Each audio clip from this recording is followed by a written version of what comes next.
into 480. Carparinia 270 out to 3.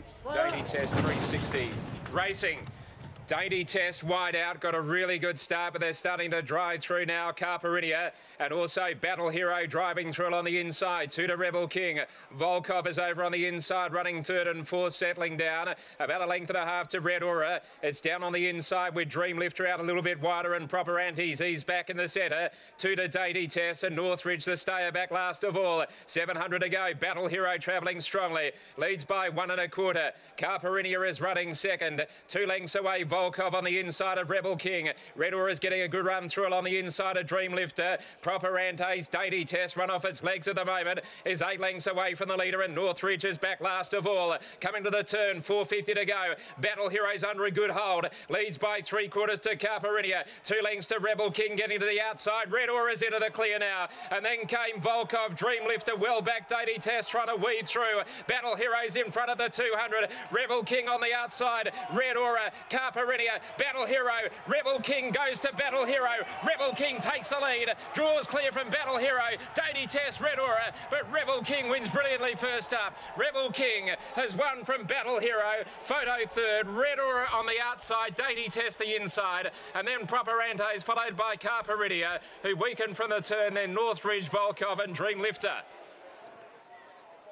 Number 7, Rebel King. Chris Parnham, great tip from Wes Cameron this morning. He had it on top, 960 and 240. 1 Battle Hero 250.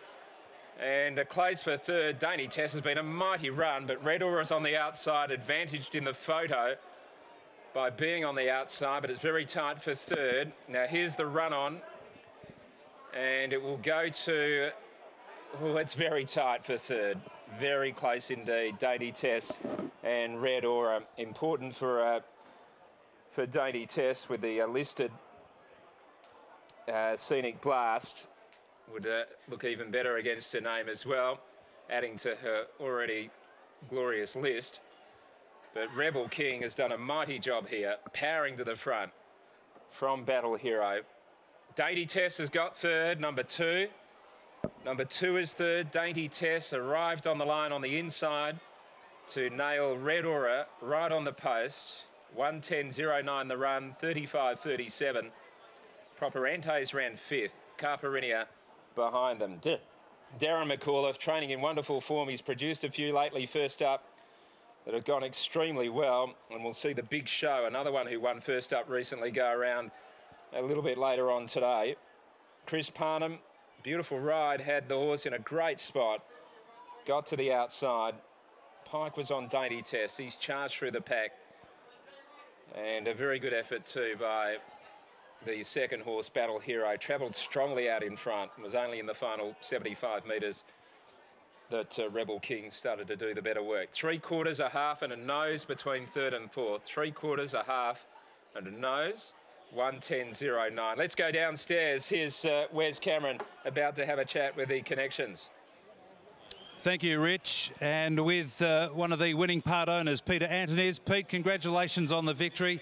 Finally, we've got to see him win a race here at Ascot, a race that steeped in tradition, and so good to see him win. Oh, look, absolutely, absolutely. I mean, it's probably a little bit harsh against him. He did run 3rd, I think, beaten by Scheidel, and Lucky Street beaten about a head or so a couple of years back. So he's been knocking on the door a few times, had a lot of injury concerns over the years, but he's just about hitting his peak fitness. We weren't actually sure if he was going to be right first up, but as soon as you saw him in the yard, you could not have a decent-sized wager on him. So I'm more than happy with the drift. So thank you very much to the good folks who took him on. It was interesting, wasn't it? You know, when you look at the race on paper, he looked hard to beat because that trial on Monday, so often we see trials and we get enamoured with them, but that was an exceptional trial. Absolutely. And even if you go back to the last prep as well, I mean, he basically, I think the 2nd run he had, he jumped wide, raced wide, and he's beaten ahead by Silverstream.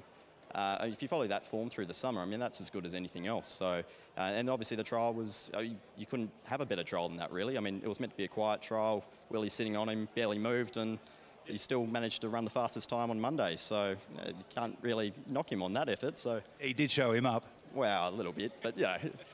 Chris Parnham today had the ride and he had him in a beautiful position. I suppose it's fair to say he always mapped well, but he just had him in a lovely spot. Yeah, yeah, completely mapped well, and he did get a bit of a perfect run, but, you know, you still have to get the job done, and Chris was, you know, just rode him perfectly. So, yeah, absolutely no knock on the horse for sure, and congrats to Chris, another listed race, so very good. Accolades also to winning trainer Darren McAuliffe. He's done a very, very good job with Rebel King. Yeah, absolutely. Darren's probably sweating up more than every other horse here today, so he's pretty under the weather. So, but Darren's done all he can with both him and his younger brother, who unfortunately tends to carry on a lot more than what the older brother does. But Darren is, you know, he's got such a good strike rate. You mentioned it this morning on the radio, and he's probably still one of the most underrated trainers in the States. So we're more than happy to have all of our horses running through him at this stage. Congratulations on the victory. Cheers, Wes. Peter Anthony is there, and we'll catch up with Chris Parnham following his victory aboard Rebel King. Gee, you couldn't have had a better position in the run. Had a lovely run. A bit different to how most of my horses have been getting their runs today. I feel a bit sorry for the punters that have been on me all day because I've ridden like I should be claiming 4. But anyway, today this race was different, and this horse had every chance, and he trialled well Monday and beautifully prepared, and he's done the job. Yeah, it was interesting looking at the rides. Pike Road, Dainty Test, Parnham aboard Rebel King. I think you may have wished to have been on Dainty Test. We know how good she is, but that trial on Monday, you would have been more than happy to pick up this ride. Oh, absolutely, yeah. After seeing the trial, I thought I was on the best horse in the race with the best chance. So, yeah, I was quietly confident having the right run that he'd be very hard to beat. Is that where you plan to be in the run? Yeah, I knew Battle Hero and Caipirinha would lead and sit outside the leader, so I was just hoping to just get in behind that group of horses, and fortunately that's what happened, and I finished the job. Well, you've redeemed yourself for some today. For some, yeah. Hopefully the punters out there were back aboard Rebel King and didn't forget about me. Oh, you know they're a forgiving lot. Oh, not always, yeah. Get it on your Twitter account at the end of the day and see how much they love you. Well done. Congratulations on the win, Chris. Thanks, Wes. Chris Parnham, and a lovely ride handed in by the youngster aboard the Universal Ruler Gelding Rebel King, taking up the Scenic Blast Stakes. Thanks, Chris. Great ride and very honest assessment.